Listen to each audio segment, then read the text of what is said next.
On joue Richard Latendresse maintenant à Washington. Richard, ça n'a pas été une journée facile pour le président Trump. Il s'est fait dire non 2 fois plutôt qu'une. Oui, Sophie, commençons par regarder ce qui s'est passé du côté de la Cour suprême. C'est très intéressant parce que c'est une grande victoire pour les travailleurs, travailleuses, homosexuels et transgenres. C'est la Cour suprême qui a finalement contredit l'administration Trump qui voulait aller dans un tout autre sens, estimant que cette loi qui a été adoptée en 1964 sur s'opposant aux discriminations sur des bases de sexe s'applique également aux autres groupes de la société. Donc, du coup, on estime que gays, lesbiennes et autres communautés sont couverts, sont protégés par cette loi-là. Ce qui est intéressant, c'est que, Sophie, avant ce jugement, dans plus de la moitié des États américains, c'était légal de limoger des travailleurs qui se présentaient comme gays, comme transgenres, comme bisexuels.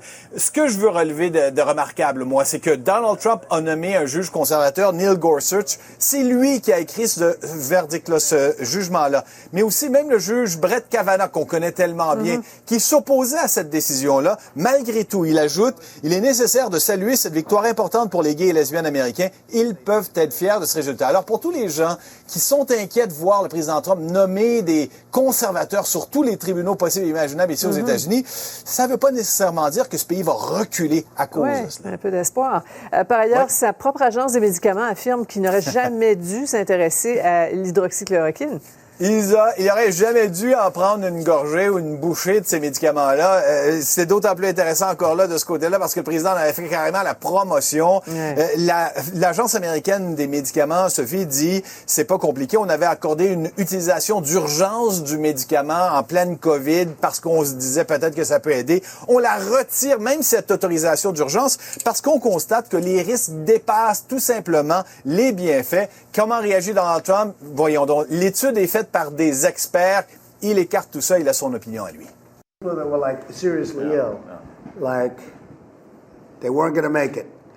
Let's give them a little hydroxy, and then they don't make it, and they say, "Oh, well, maybe the president was wrong." All I know is that we've had some tremendous reports. I've had a lot of people tell me that they think it saved their lives. I took it, and I felt good about taking it. I don't know if it had an impact, but it certainly didn't hurt me.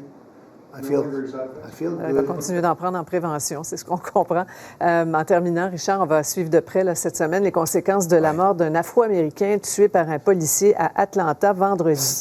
C'est ça, c'est Richard Brooks. C'est un autre cas tragique, un noir qui, bon, il y a une ambiguïté là. Malgré tout, l'homme est en train de se sauver. Il se retourne, il a un pistolet taser. Qu'est-ce que font les policiers? Au lieu de le laisser aller, on l'abat, on l'a tué. Le rapport d'autopsie qui indique qu'il est mort de 2 balles dans le dos. On va suivre ça de près parce qu'il y a eu des manifestations au cours de la journée à Atlanta. Très grande manifestation, calme, pacifique, c'est encourageant de ce côté-là. Mais il va y avoir une décision sur des accusations portées contre ce policier-là et l'autre qui l'accompagnait. Si ça ne va pas dans le bon sens, j'ai bien peur que ça recommence à dégénérer comme on l'a vu au cours des 3 dernières semaines. Oui, on suivra ça. Merci beaucoup, Richard. Au revoir, Sophie. Au revoir.